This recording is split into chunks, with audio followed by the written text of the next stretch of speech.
Hello guys, welcome to our physical class में आपका स्वागत है।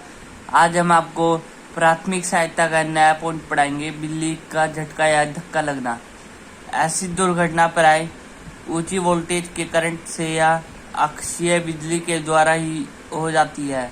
इससे प्राय स्नायु संस्थान और श्वसन संस्थान को काफी तेज गति से क्षति होती है।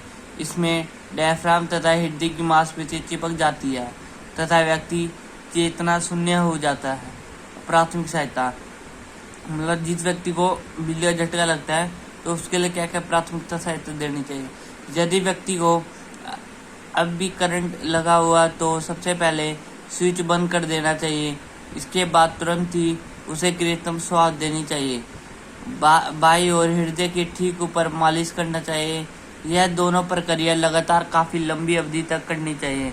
यदि व्यक्ति का शरीर अकड़ने लगा तो समझ लेना चाहिए कि व्यक्ति मर चुका है।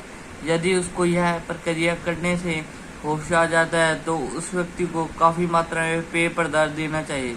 इसके बाद ही उसे कंबल में लपेटकर डॉक्टर के पास ले जाना चाहिए। 5वां रक्तस्राव ब्लीडिंग। रक्त वाहिकाओं पर चोट लगने से प्राय रक्तस्राव हो जाता है। रक्तस्राव को रोकने से पहले यह अवश्य पता लगाना चाहिए कि किस प्रकार की रक्त वाहिकाओं से रक्त का स्राव हो रहा है, अर्थात धमनी से, शिरा से या कोशिकाओं से। प्राथमिक चिकित्सा देने वाले को यदि यह ज्ञान हो तो रक्तस्राव को रोकना उसके लिए आसान हो जाता है। पहला है कोशिकाओं से रक्तस्राव। कोशिकाओं से रक्त धीरे धीरे बहता है। यह एक तरह का सामान्य रक्तस्राव होता है। कोशिका के रक्तस्राव को रोकने के लिए बर्फ का उपयोग करना चाहिए या ठंडे पानी घाव के ऊपर डालना चाहिए। इसके बाद घाव पर ठंडे पानी में पट्टी गोल करके बांध देनी चाहिए।